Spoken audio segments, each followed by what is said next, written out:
এই মৃত্যু নামক সেতু পাড়ি দিবা, এই ব্রিজ পার হইলে তোমার সাথে আমার মোলাকাত হবে। ওই প্রেমিক প্রেমিকার মোলাকাতে যেই মজা, ইমানদার আল্লাহর সাথে মোলাকাত করবি ওর চাইতে 1000 কোটি গুণ বেশি মজা। সুতরাং মৃত্যুটা আপনার জন্য কষ্টের কোনো কারণ নাই, তবে কালেমা থাকা লাগবে, কালেমার তাকাদা থাকা লাগবে, কালেমা থাকা লাগবে। আর আপনার কবরটাকে আপনার সুন্দর বানাইতে হবে, আল্লাহ সুন্দর করে বানাই দিবে না। আল্লাহ কয় যদি তোমার কবর সুন্দর বানাইতে চাও ফালিউমিন, তাহলে তুমি ঈমান আনো, ঈমানের তাকাদা পূরণ করো। দুনিয়ার থেকে করবা, ওইখানে যাওয়ার পরে করলেও হবে না। প্রত্যেকটা জিনিস করার জন্য একটা নির্দিষ্ট মেয়াদ আছে, নির্দিষ্ট সময় আছে। সময় অতিক্রম করে গেলে ওই জিনিসটা আর করা যায় না। কথা কর না কেন? এগুলো করা যায়। কিয়ামতের মাঠে একদল আল্লাহরে কবে, আল্লাহ ফারজি'না না'মাল সালিহা, আমাকে একটু ফেরত দাও দি। আল্লাহ বাড়ি কোথায়? আল্লাহ কয় বাড়ি কোথায়? কে ফাঁসল স্ট্যান্ডের আশপাশ দিয়ে। তো ফেরত চাও কে? না'মাল সালিহা, আমরা ভালো কাম করবো, আমরা ভালো হয়ে যাব, আমরা ভালো হয়ে যাব, আমাকে একটু ফেরত দাও। কি পরিমাণ ভালো হবো আল্লাহর এখন ফার্ম দেয়, ভুল হয়। আমরা মসজিদে ঢুকলে আর জীবনেও বেরোবো না, খালি একটু দেও আমাকে ভাটাইয়া। চিল্লে দিব হলো জীবন চিল্লা, কিসের 3 দিন আর 40 দিন বাইরে আর বাড়ি আসবো না, পীরের দরবারে যাবো তো আর বেরোবো না। সারা জীবন মসজিদ মাদ্রাসা, গুণে তো দূরের কথা, নেকি ছাড়া কোনো গল্পই থাকবে না। আল্লাহ রে ফার্ম দেয়। আল্লাহ বলেন আলাম ইয়াতিকুম রাসূলুম মিনকুম, তোমাদের নিকটে এই গল্পগুলো বলার জন্য আমি তো নবী পাঠাইছিলাম, গেছলনি। নবী চলে যাওয়ার পরে ওয়ারাসাতুল আম্বিয়া ওলামা ইকরাম গেছলনি তোমাদের কাছে। হাসান জামিল সাহেব যায় নাই, কয়েকদিন আগেও তো বন্দর খোলাইছে, তোমাকে বুঝে গেল। আজ আবার আসছে তোমাদেরকে বোঝানোর জন্য। কি বোঝায়? পরকালে কি হইবে, কবরে কি হইবে, আসলে কি হইবে, মিজানে কি হইবে, কি করলে আল্লাহ বেজার হইবে, কি করলে মালিক খুশি হইবে। আলাম ইয়াতিকুম রাসূলুম মিনকুম, তোমাদের নিকটে বোঝানোর কোনো মানুষ কি যায় নাই? তখন ওরা বলবে আল্লাহ গেছিল, কিন্তু আমরা মানি নাই। আমরা কথা কর না কেন? আমরা তাবলীগ আলারা কইতো ভাই বাকি নামাজ বাদ ইমান আমলের মেহনত সম্পর্কে জরুরি বয়ান হবে, বসে যাই, বহুত ফায়দা হবে। কথা কথা হয় নাই? কিন্তু আমি ওই বহুত ফায়দার কথা শুই না, আমি মনে করছিলাম এই জায়গা ফায়দা নাই, ফায়দা হইল টিভির দোকানে। আমি সুন্নাত চা বইরা টুপ করে যে টিভির দোকানে বইসা বইসা ল্যাংটা ল্যাংটা খবর দেখছি। আমি বিশ্বাস করি না এখানে ফায়দা আছে। কথা কর না কেন? আলেমরা বলছে তুমি বাপ মার সেবা করো, ফায়দা পাবা, মসজিদের সেবা করো, ফায়দা পাবা, মাদ্রাসার খেদমত করো, ফায়দা পাবা, তোমার বাড়ির পাশে এতিম মিসকিন বিধবা কাঙ্গাল মুসাফির অসহায়, তোমার বয়োজ্যেষ্ঠ মুরব্বী যারা আছে তাদের সেবা করো, ফায়দা পাবা। এই ফায়দার কথা বলছে, কিন্তু আমরা বিশ্বাস করি নাই। আমরা মনে করছি হুজুররা আমাকে পকেটের ডা খাওয়ানোর ধান্দা কইরা আমাকে মনে হয় কবরের ভয় দেখায়। আসলে কি কবরে চাপ দিত নি, সাপ বিছু হইতো নি? আমরা তো এই যে মনে করছিলাম। আল্লাহ কাইতালি এখন কি দেখলা? এখন তো বাস্তবতায় দেখছি তোমার আজরাইল কি পরিমাণ ফিডেন দিতে পারে। আগাইয়ে মোতাই ফেলাইছে, একেবারে চোখ টোক উল্টিয়ে ফেলাইছে, কবরে আসার পরে রুটি বলা ফেলাইছে। কথা কর না কেন? হাসরের ময়দানে দাঁড়াইছি, আল্লাহ দেখো জমিনের উপরে পাও লাইগে গেছে, মাথার উপরে ঢাকনা নাই, মাথার মগজগুলো গইলে গইলে পড়তেছে। ও মালিক তুমি দেখো, গলা পর্যন্ত বুক পর্যন্ত সাঁতার রয়ে গেছে। এখন বুঝছি একটা কথাও মিথ্যা না।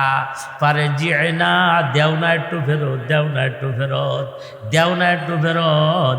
আল্লাহ তখন বলবে না না, আর ওই সুযোগ নাই।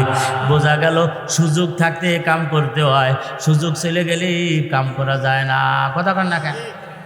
আপনার আমার যা কিছু আছে, দেহ বলেন, ব্যবসা বলেন, টাকা বলেন, শিক্ষা বলেন, যা কিছু আপনার আমার আছে, এগুলো সব দেনেওয়ালা মালিক কে? আল্লাহ। আল্লাহর নামটা একটু বারবার নিবেন।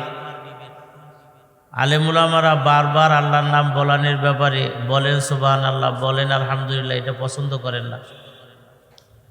আপনি বলবেন, কেন বলবেন? আপনার জবানে আল্লাহ তার নাম শোনাটা পছন্দ করেন।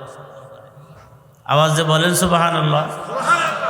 আল্লাহ চান যে আপনার জবান দিয়ে আপনি তার নামটা বলেন, এটা আল্লাহ চান, ভালো লাগে।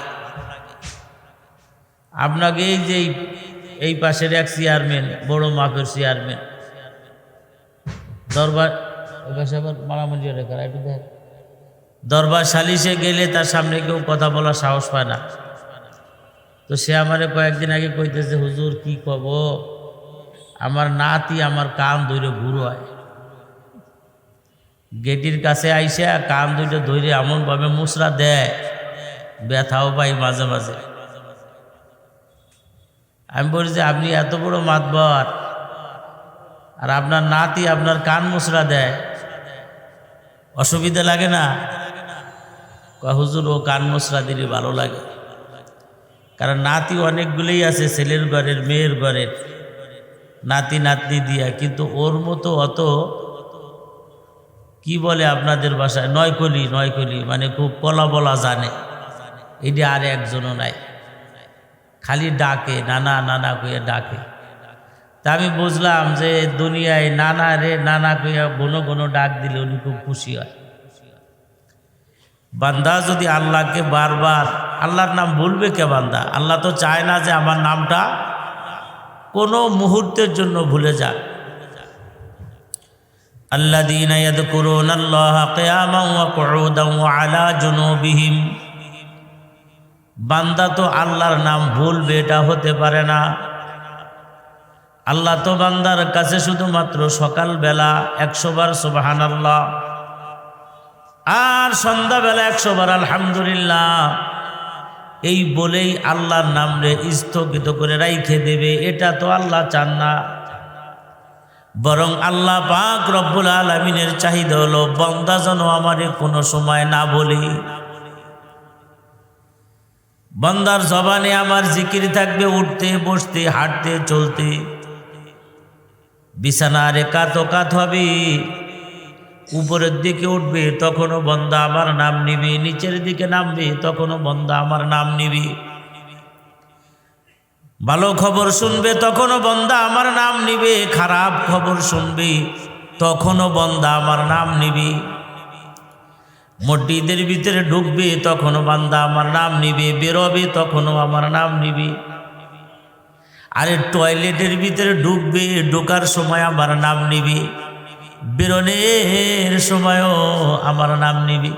আমি আল্লাহ তো আমার বান্দার জবান থেকে কখনোই সরে যাইতে চাই না,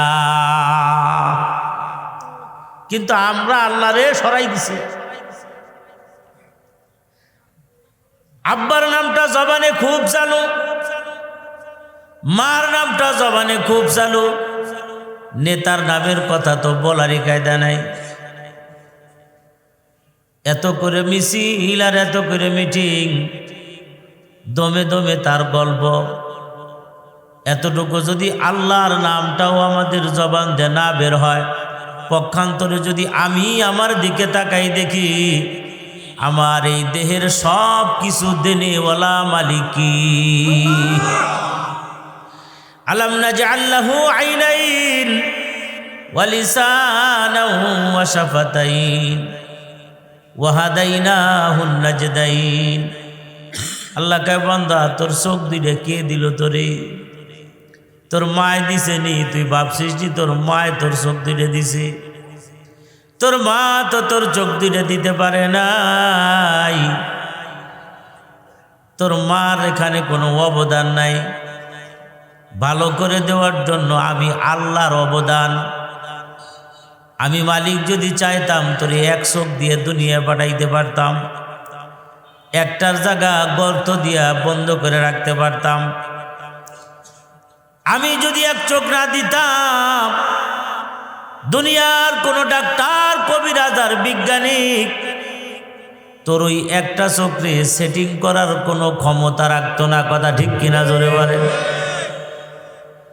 আল্লাহ দিছে, নষ্ট হয়ে গেছে, সমস্যা হয়েছে, ওইটা সার্ভিসিং চলে, কিন্তু আল্লাহ দেয় নাই, ওইটারে সার্ভিসিং চলে না। কথা কন না? আল্লাহ দিছিল, পরে কি হয়েছে? সমস্যা হয়েছে, কোনো সমস্যা হয়েছে, এটারে সার্ভিসিং চলে, লেন্স লাগানো যায় অথবা পাওয়ার কমানো বাড়ানোর ওষুধপাতি খাওয়া যায়। কিন্তু আল্লাহ দেয় নাই, এটারে কায়দা হইলে বসাই দিবে এমন কোনো দুনিয়ায় তৈরি কথা কয় না। আল্লাহ কয় বান্দা এইখানে তোমার মার অবদান নাই। যদি মার অবদান থাকতো তাইলে কানা সন্তান দুনিয়ায় আসলো কেমনে? কারণ ওর মা তো চায় নাই আমার সন্তান কানা হোক, অন্ধ হোক। বরং সন্তান গর্ভে আসার পরে মা এত চেষ্টা করছে, যেই খাবার খাইলে সন্তানের ক্ষতি হয় কেউ তারে দিয়া খাওয়াইতে পারে নাই। যেই সময় ঘুমাইলে ক্ষতি হয় মারে ওই সময় কেউ ঘুম নাওয়াইতে পারে নাই। যা করলে সন্তান সুন্দর হবে, দেখতে ভালো লাগবে, হৃষ্টপুষ্ট হবে, চেহারা ভালো হবে, এগুলোই মা করে বেড়াইছে। তারপরেও ল্যাংড়া জন্ম নিছে, লুলা জন্ম নিছে, অন্ধ জন্ম নিছে, প্রতিবন্ধী বিকলাঙ্গ জন্ম নিছে। তার মানে মার অবদান নাই, বাবার অবদান নাই। আমাবস্যার দিনে মাছ কাটলেই পেটের ডাক ঠোঁট কেটে যাবে এমন কোনো কথা না, কথা কর না। এরকম কিছু কুসংস্কার আমাদের ভিতরে ছিল না, যে মা গর্ভবতী মা মাছের ভ্যাট কাটতে পারে না, তাইলে তার সন্তানের মুখ কেটে যায়। আমাবস্যার দিনে এই করতে পারে না, তাইলে ভাও বেয়া হয়ে যায়, এইটা হয় ওইটা হয়। আল্লাহ কয় না না না, এখানে কারো কোনো কারিশমা নাই, সব আমার। একটা চোখ যদি আল্লাহ না দিত ভালো লাগতো নি আপনার কাছে?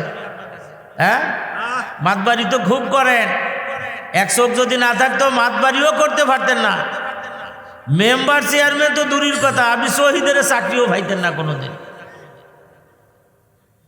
আসেনি কোনো শহীদের এক চোখ কানা আপনাকে শিবসারে আসেনি? কে এক চোখ কানা থাকলে সে শহীদেরও পারে না। সুতরাং আমার এই চোখ দেওয়ায় আমি খুশি না বেজার? আল্লাহ কাইতাইলি লা ইউবসিরুনা বিহা, চোখের কিছু কাজ আছে ওগুলোর থেকে বিরত থাইকো না। চোখ দিছি, আবার চোখের কিছু কাজও দিয়ে দিছি, ওইগুলোর থেকে বিরত থাইকো না। যদি সেগুলোর থেকে বিরত থাকো তাহলে এই চোখের কারণে তুমি জাহান্নামে যাবা। ওয়ালিসান, জবান দেনেওয়ালা মালিক কে? ওয়াশাফাতাইন, ঠোঁট দুইটা সুন্দর করার মালিক আল্লাহ। আল্লাহ কা বান্দা তোর সব দিছি আমি, তোর সব, তাহলে তুই আমার কথা তোর মুখ দিয়ে বেরোয় না কেন? কেন আমার কথা বেরোয় না? বল কোন জায়গা আমার কথা তোরে শিখাই নেই? কোন পয়েন্ট আছে যেখানে আমার কথা নাই? উঠতে বসতে চলতে ফিরতে খাইতে ঘুমাইতে খাওয়ার আগে খাওয়ার পরে কথা বলেন না কেন? সব জায়গায় আমার নাম তুই নিবি এমনভাবে আমি সেটিং করে সারিবদ্ধ করে সিরিয়াল দিয়ে দোয়া মেন্টেল করে রাখছি। কিন্তু বান্দা তোর কি হলো? তুই আমারে বলিয়া আর একজনের নাম জবানে চালু করলি। সুতরাং আল্লাহকে ডাকলে আল্লাহ কি হয়? খুশি হয়। ডাকবেন তো ইনশাআল্লাহ? ডাকবেন তো ইনশাআল্লাহ? খালি তসবিতে সকাল সন্ধ্যা না, এইটু ওটুক তো করবেন, এই ভিড়ে রজিবা করেন, যার যার ভিড়ে রজিবা সেইটাই করেন, কিন্তু একটু খেয়াল করেন যে আল্লাহরে যদি কোনো সময় ভুলে না যাওয়া লাগে। আর অভ্যাস এমন একটা জিনিস, এ খালি আপনি 15 দিন একটু তৈরি করেন, মাসখানিক একটু মেহনত করেন, আপনার অটো বেরোয় যাবে। অটো অটো বোঝেননি? এমনি বেরোয় যাবে। আমি এক হিন্দু ডাক্তারে দেখছি, তো হিন্দু ডাক্তারের সাথে কথা কইছি প্রায় 3 দিন। এই ডাক্তার ঢাকার বড় মাপের ডাক্তার, ডাক্তার কল্যাণ কুমার সাহা, নামও বলে দিলাম। তো এই 3 দিনের ভিতরে মুসাফা করছি, কথা কইছি, আমি ঠিক পাইনি যে উনি হিন্দু। দাড়িও মুহি আছে, যুবক মানুষ দাড়ি রাখছে, সুন্দর দাড়ি, এহেন্দেও চাষে নাই, একেবারে ভালো দাড়ি। তাহলে বুঝবো কেমায়? চুল টুলো ভালো, খারাপ না। ওষুধ লেহার পরে খাই ইনশাআল্লাহ, আল্লাহ সারালি সেরে যাবে না। আলহামদুলিল্লাহ, আসসালামু আলাইকুম। ওয়ালাইকুম আসসালাম, ফিয়ামানিল্লাহ। কি যেহেনে যা দরকার সব বাইরে যায় ইসলামের। আরে সুবহানাল্লাহ হবে না? আমি পরে তারে জিজ্ঞেস, ভাই কেমনে? কেমনে এগুলো কেমনে আয়ত্তে করলেন? কয় হুজুর কয়েকদিন অভ্যাস করছি, আল্লাহর রহমতে হয়ে গেছে। অভ্যাস এমনই এক জিনিস। কেউ খুশির খবর দিল আপনার মোবাইলে, গুড না বইলে আলহামদুলিল্লাহ বলার অভ্যাস 15 দিন করেন, এরপরে আর কোনো দিন জবান দিয়ে গুড বেরোবে না, আলহামদুলিল্লাহ বেরোবি। কেউ মুসিবতের খবর দিল, বলে ফেলান ইন্না লিল্লাহ, কথা কন না কা, ইন্না লিল্লাহ বলে ফেলান, কয়েকদিন অভ্যাস হইয়া যাবি। কাউরে বিদায় দেওয়ার সময় থ্যাংক ইউ আর টাটা ফাটা দিয়েন না, টাটা ফাটার দরকার নেই, বলেন ফি আমানিল্লাহ, কথা কন না কেন। ছেলেটারেও বলেন, মেয়েটারেও বলেন, জামাইটা বাড়িতে বেরোয় যাচ্ছে তারেও বলেন, নাতিটা স্কুলে যাচ্ছে তারেও বলেন, পুতিটা যাচ্ছে তারেও বলেন, কয়েকদিন বলার অভ্যাস করেন, আল্লাহর রহমতে দেখবেন সব জবানে অটো চালু হইয়া যাবি। আচ্ছা, যে সাইকেল চালাতে পারে না সে ঢেলতে পারে না, কথা কয় না। যে সাইকেল চালাতে পারে না, বাইসাইকেল সে ঠেলতে পারে? আপনাকে ধারণা কি? এই অভিজ্ঞতাও নাই আপনাকে? ঘোড়ার ডিম পারে, যে চালাও পারে না ও ঠেলবারও পারে না। ওরে যদি আপনি 1 কিলোমিটার ঠেলে নিবার কোন, যে তুই সাইকেলটা খালি ঠেলে নিবি, ওই 1 কিলোমিটারের ভিতরে স্প্যান্ডেলের বাড়ি লাগিয়া এই যে গোটার কোনা কালছি যেহেন্দে সেহেন্দে শুইলে মুইলে আউলই যাবে, রক্ত বেরোই যাবে, কথা ঠিক কিনা ধরে কয়। আর ওই সাইকেল ঠেকবে যে শক্ত হয়ে গেছে, ওই ভিড়ে যে দৌড় দিল, ওরে ঠেয়ানো যারা পাও দুয়ে নেই ভিড়ে চিত করে আউড়ো হইলে দেওয়া লাগে, মানে বিরাট এক মুসিবতের কাণ্ড হয়ে দাঁড়ায়। যে চালাও পারে না, যে ঠেলবারও পারে না।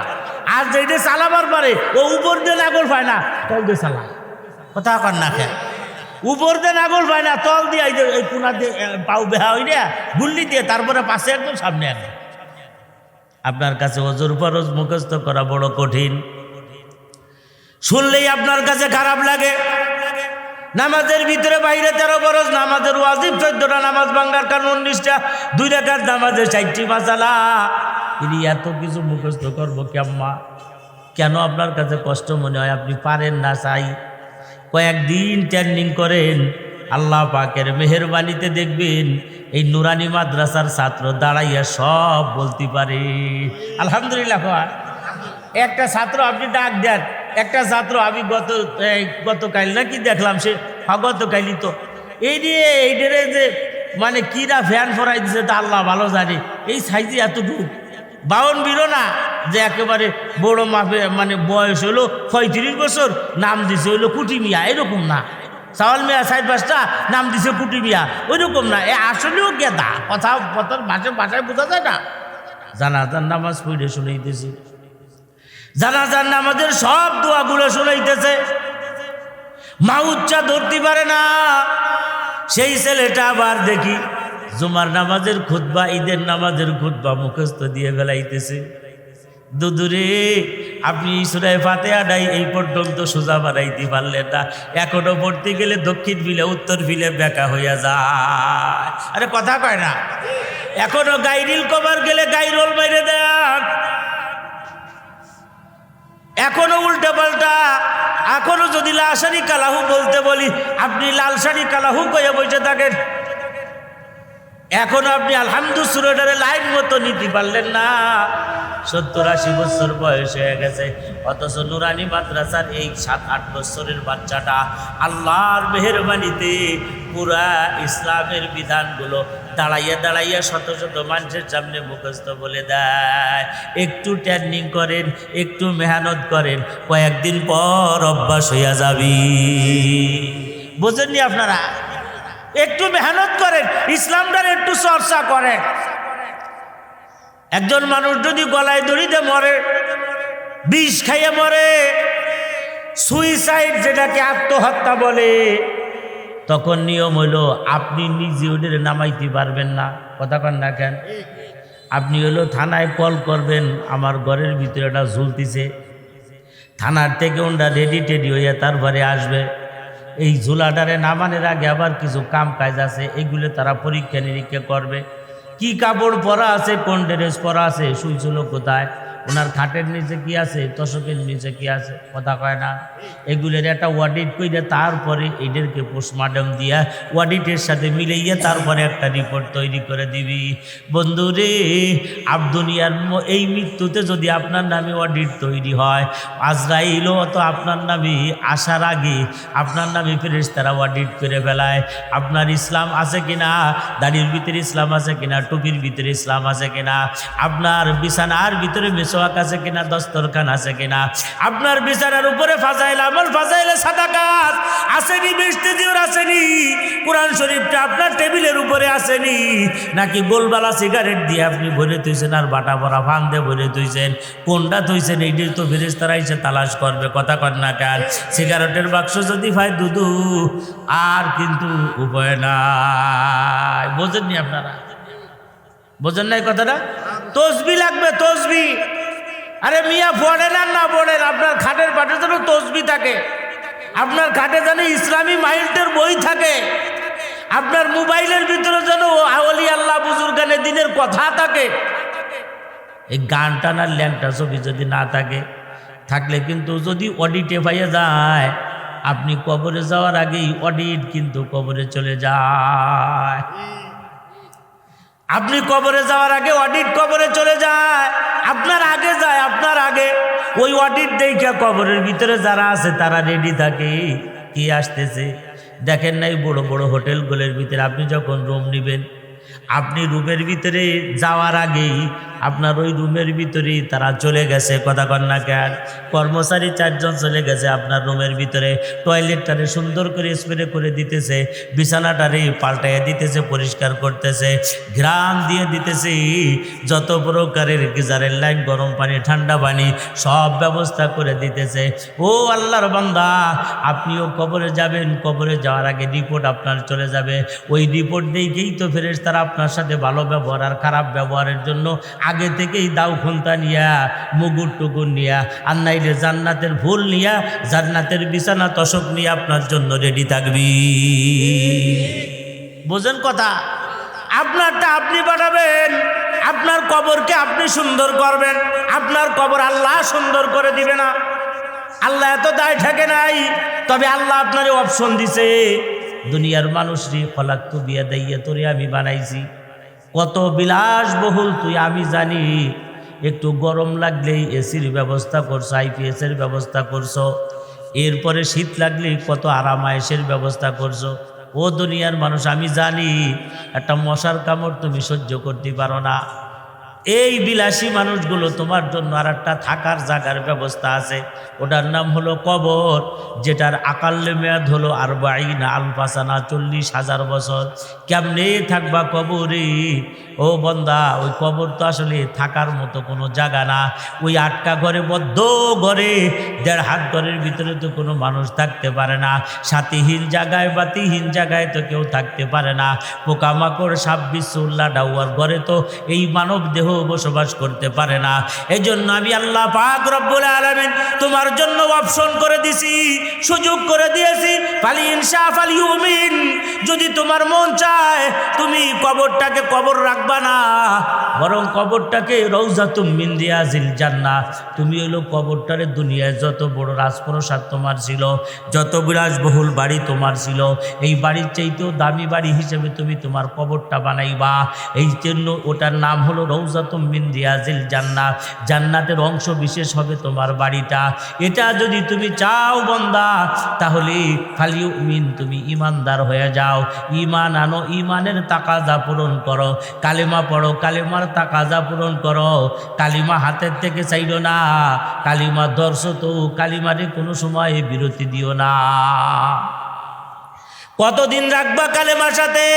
হাত্তা ইয়াতিয়া কাল ইয়াকিন, আজরাইলের হাতে ধরা দেওয়ার আগ পর্যন্ত কালেমা সাথে রাখা লাগবে। কথা ঠিক কিনা জোরে কর। কারণ আজরাইল আপনার সার্টিফিকেট দেখবে না, I A pass, BA pass, master degree complete, আর মাওলানা মুফতি মুহাদ্দিস শাইখুল হাদিস পীরে কামিল যাইকোন, এগুলো কিছু দেখবে না। আজরাইল দেখবে কালেমার তাকাজা ঠিক আছে কিনা, কথা কর না কেন। আজরাইলের হাতে যদি কালিমা দিতে পারেন, মাতবাড়ি করবে না, আপনার সাথে বিয়াদবি করবে না, উল্টা পাল্টা করবে না, বরং এমন ব্যবহার করবে, তৌবাতুল মুমিনুল মউত। আরে একজন আর একজনকে একটা জিনিস গিফট করলে এটা যেমন বড় আনন্দদায়ক হয়, মৃত্যুটাও আপনার জন্য ওরকম একটা আনন্দদায়ক হবে। আল মউতু জিসরুন, মৃত্যুটা হবে একটা মিলন সেতুর মতো, মিলন সেতু। একজন আর একজনের সাথে সুসম্পর্ক তৈরি করছে 20 বছর। 20 বছরের ভিতরে তারা দেখে নাই ও বাংলাদেশে, ও আফ্রিকায়, আফ্রিকার মেয়ে বাংলাদেশের ছেলে, প্রেম নিবেদন হয়ে গেছে, ভালোবাসা হয়ে গেছে। 20 বছরের ভিতরে মোলাকাত হয় নাই, মোলাকাত, কথাবার্তা হয়েছে, কিন্তু কথাবার্তা বলতে বলতে মোলাকাতের দিক খুব আগায় গেছে। কেউ কাউরে তুই আর থাকতে পারে না। এবার আফ্রিকার মেয়ে কয় তোর তো টাকা নাই, ফকির নি, তুই আসবি কেমনে, তোরও বিষে করা কষ্ট, আমি আসতেছি, অপেক্ষা কর। বাংলাদেশ এয়ারপোর্টে আইসে নাই মেয়া, এবার কয় বাড়ি কোথায়, কয় শিবচর, কয় তাইলে এয়ারপোর্ট পর্যন্ত আউগে আয়। শিবচরের চলে কয় পকেট খালি, অত দূর আমি যাইতে পারবো না। প্রেম করছি ভালো কথা, টাকা খরচ করতে রাজি নাই। ওর চিন্তা করছে তুমি যখন ওই আফ্রিকাতে বাংলাদেশ পর্যন্ত আসতে পারছো, এই পদ্মা সেতু পর্যন্ত আসতে পারবা, কোনো ব্যাপার না। আমি কয় আমি সর্বোচ্চ আসতে পারি পদ্মা সেতু পর্যন্ত। বলে ঠিক আছে, তুই পদ্মা সেতুর উপারে আয়, আমি পদ্মা সেতুর ইপার, দুইজনে শুধুমাত্র সেতুটা একজন পার হইলেই আমাদের এই 20 বছরের প্রেম ভালোবাসার মোলাকাত হয়ে যাবে। কথা ঠিক কিনা জোরে কর। এটা কেমন আনন্দের হইতে পারে? এ আল্লাহর পাগলে আশিক রাসূল, আল্লাহ পাকের মোহাব্বত দিলের ভিতরে তৈরি করছো, নবীর সুন্নত দিয়ে নিজের জীবনটা সাজাইছো, কিন্তু নবীর জিন্দেগিতে কোনোদিন আজ পর্যন্তই দেখতে পারো নাই।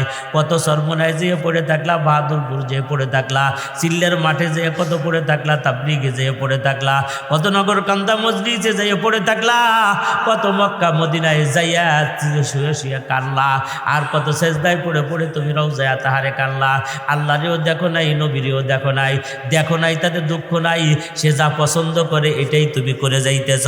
পছন্দ করে দাড়ি দাড়ি রাখছো, পছন্দ করে টুপি টুপি পরছ, পছন্দ করে জুব্বা জুব্বা পরছ, পছন্দ করে মিসওয়াক মিসওয়াক ব্যবহার করো, পছন্দ করে তার জিকির তুমি জিকির করো। তার মানে তার প্রেম তোমার দিলের ভিতরে এত গভীর, কিন্তু এখন তারে তোমারও দেখতে মন চায়, এখন তাকে তারও মন চায় তোমাকে দেখবে। কথা ঠিক কিনা জোরে বলেন। এখন আল্লাহ কয় বন্ধু আমাদের মোলাকাত হওয়ার জন্য মাঝখানে একটা সেতু আছে, আল মউতু জিসরুন, ওটার নাম হলো মউত। এই মৃত্যু নামক সেতু পাড়ি দিবা, এই ব্রিজ পার হইলে তোমার সাথে আমার মোলাকাত হবে। ওই প্রেমিক প্রেমিকার মোলাকাতে যেই মজা, ইমানদার আল্লাহর সাথে মোলাকাত করবি ওর সেইতে 1000 কোটি গুণ বেশি মজা। সুতরাং মৃত্যুটা আপনার জন্য কষ্টের কোনো কারণ নাই, তবে কালেমা থাকা লাগবে, কালেমার তাকাজা থাকা লাগবে, কালেমা থাকা লাগবে। আর আপনার কবরটাকে আপনার সুন্দর বানাইতে হবে, আল্লাহ সুন্দর করে বানাই দিবে না। আল্লাহ কয় যদি তোমার কবর সুন্দর বানাইতে চাও ফালিউমিন, তাহলে তুমি ইমান আনো, ইমানের তাকাজা পূরণ করো। দুনিয়ার থেকে করবা, ওইখানে যাওয়ার পরে করলে হবে না। প্রত্যেকটা জিনিস করার জন্য একটা নির্দিষ্ট মেয়াদ আছে, নির্দিষ্ট সময় আছে। সময় অতিক্রম করে গেলে ওই জিনিসটা আর করা যায় না। কথা কর না কেন? গেলে করা যায়। কিয়ামতের মাঠে একদল আল্লাহ রেখবে, আল্লাহ ফারজিনা নামাল সালিহা, আমাকে একটু ফেরত দাও দি। আল্লাহ বাড়ি কোথায়? আল্লাহ কয় বাড়ি কোথায়? কে ফাঁসল স্ট্যান্ডের আশপাশ দিয়ে। তো ফেরত চাও কে? নামাল সালিহা, আমরা ভালো কাম করবো, আমরা ভালো হয়ে যাব, আমরা ভালো হয়ে যাবো, আমাকে একটু ফেরত দাও। কি পরিমাণ ভালো হবো আল্লাহর এখন ফাম দেয়, ভুল হয়। আমরা মসজিদে ঢুকলে আর জীবনেও বেরোবো না, খালি একটু দেও আমাকে ভাটাইয়া, চিল্লে দিব জীবন চিল্লা, কিসের 3 দিন আর 40 দিন বাইরে আর বাড়ি আসবো না, পীরের দরবারে যাবো তো আর বেরোবো না। সারা জীবন মসজিদ মাদ্রাসা, তো গুণে তো দূরের কথা, নেকি ছাড়া কোনো গল্পই থাকবে না। আল্লাহ রে ফাম দেয়। আল্লাহ বলেন আলাম ইয়াতিকুম রাসূলুম মিনকুম, তোমাদের নিকটে এই গল্পগুলো বলার জন্য আমি তো নবী পাঠাইছিলাম, গেছলনি। নবী চলে যাওয়ার পরে ওয়ারাসাতুল আম্বিয়া ওলামা ইকরাম গেছলনি তোমাদের কাছে। হাসান জামিল সাহেব যায় নাই কয়েকদিন আগেও, তো বন্দর খোলাইছে, তোমাকে বুঝে গেল। আজ আবার আসছে তোমাদেরকে বোঝানোর জন্য কি বোঝায়? পরকালে কি হইবে, কবরে কি হইবে, আসলে কি হইবে, মিজানে কি হইবে, কি করলে আল্লাহ বেজার হইবে, কি করলে মালিক খুশি হইবে। আল্লাহ ইয়াতিকুম রাসূলুম মিনকুম, তোমাদের নিকটে বোঝানোর কোনো মানুষ কি যায় নাই? তখন ওরা বলবে আল্লাহ গেছিল কিন্তু আমরা মানি নাই। আমরা কথা কর না কেন? আমরা তাবলীগালারা কইতো ভাই বাকি নামাজ বাদি মানে আমলের মেহনত সম্পর্কে জরুরি বয়ান হবে, বসে যাই বহুত ফায়দা হবে। কথা কথা কয় নাই? কিন্তু আমি ওই বহুত ফায়দার কথা শুই না, আমি মনে করছিলাম এই জায়গা ফায়দা নাই, ফায়দা হইলো টিভির দোকানে। আমি সুন্নাত চা বইরা টুক করে যে টিভির দোকানে বইসা বইসা ল্যাংটা ল্যাংটা খবর দেখছি। আমি বিশ্বাস করি না এখানে ফায়দা আছে। কথা কর না গান। আলেমরা বলছে তুমি বাপ মার সেবা করো ফায়দা পাবা, মসজিদের সেবা করো ফায়দা পাবা, মাদ্রাসার খেদমত করো ফায়দা পাবা, তোমার বাড়ির পাশে এতিম মিসকিন বিধবা কাঙ্গাল মুসাফির অসহায় তোমার বয়োজ্যেষ্ঠ মুরব্বী যারা আছে তাদের সেবা করো ফায়দা পাবা। এই ফায়দার কথা বলছে কিন্তু আমরা বিশ্বাস করি নাই। আমরা মনে করছি হুজুররা আমাগো পকেটের ডা খাওয়ানোর ধান্দা কইরা আমাগো মনে হয় কবরের ভয় দেখায়। আসলে কি কবরে চাপ দিত নি, সাব্বিশ হইতো নি? আমরা তো এই যে মনে করছিলাম। আল্লাহ কায় তাইলে এখন কি দেখলা? এখন তো বাস্তবতায় দেখছি তোমার আজরাইল কি পরিমাণ ফিডেন দিতে পারে। আগাইয়ে মোতাই ফেলাইছে, একেবারে চোখ টোক উল্টিয়ে ফেলাইছে, কবরে আসার পরে রুটি বলা ফেলাইছে। কথা কর না কেন? হাসরের ময়দানে দাঁড়াইছি, আল্লাহ দেখো জমিনের উপরে পাও লাইগে গেছে, মাথার উপরে ঢাকনা নাই, মাথার মগজগুলো গইলে গইলে পড়তেছে। ও মালিক তুমি দেখো, গলা পর্যন্ত বুক পর্যন্ত সাঁতার হয়ে গেছে। এখন বুঝছি একটা কথাও মিথ্যা না। পারে জিয়ে না, দেও না একটু ফেরত, দেও না একটু ফেরত, দেও না একটু ফেরত। আল্লাহ তখন বলবে না না আর ওই সুযোগ নাই। বোঝা গেল সুযোগ থাকতে কাম করতে হয়, সুযোগ চলে গেলে কাম করা যায় না। কথা কর না কেন?